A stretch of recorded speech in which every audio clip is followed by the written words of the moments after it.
Sebanyak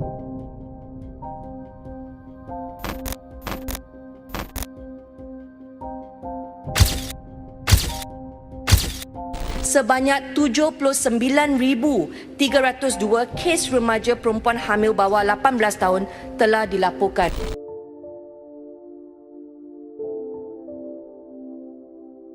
I think the role of religion is important. Sangat penting untuk kita memastikan proses pendidikan seks ini berlaku.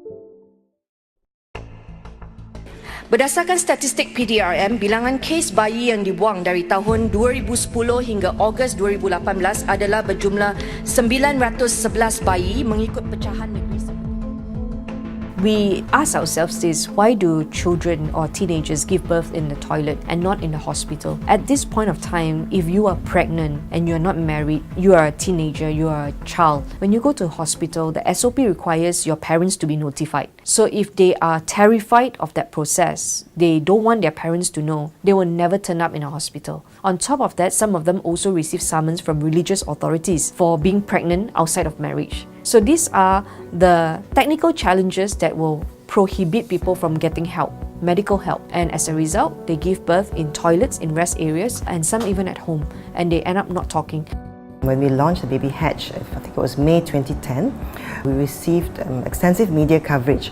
Of course, there would be one or two criticisms, and the usual criticism is that why would you want to set up a hatch which makes it easy for people to dump their babies, and which means we are encouraging people to have babies out of wedlock, which we think is a very absurd reason. But thankfully, very few people think that way. So I think largely the response has been very positive, even from religious authorities. Yeah. Hi, this is the Baby Hatch. It is a facility for people who have a baby that they can't parent, so the baby have a safer place. So we have 4 forms here for them. It's in 4 different languages: English, Malay, Tamil and Mandarin. So they just fill up the form and then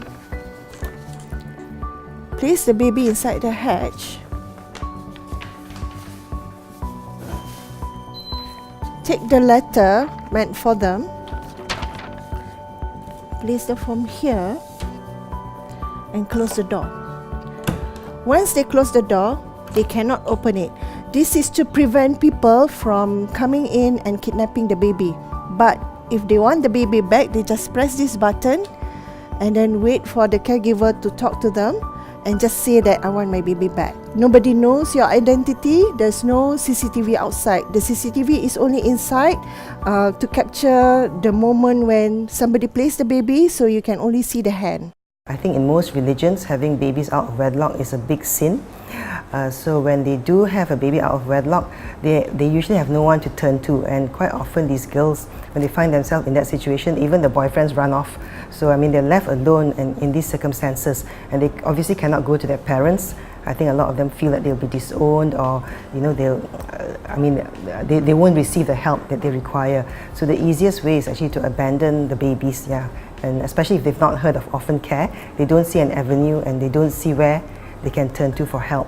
While we introduce sex education, there is also a need to comfort these girls and to assure them that, look, if you come forward and get help, we, the government, must help you to rehabilitate and to put you back on the track with your life. So, after giving birth, you can put the child up for adoption. JCAM will look after the baby, you don't have to worry. Ideally, they should return to school, continue with their education, and graduate. Many young people, I think these days, they get a lot of the information from social media. So what they learn on the internet may not be actually what they're supposed to know, and surprisingly some are very naive. We've had cases where teenagers go on dates with people they've met on social media, and before they know it, they're pregnant.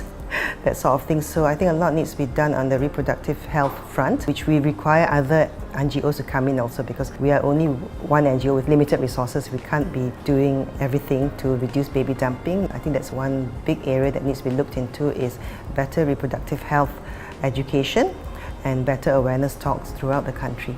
what we are doing now with our ministry is to get the materials out. It's important that when they are using the toilet in the rest area, they are not going to Google and look for help. So where these places are, where this baby dumping happened, we have to go to that place and ensure at that place the materials are there for them to get help.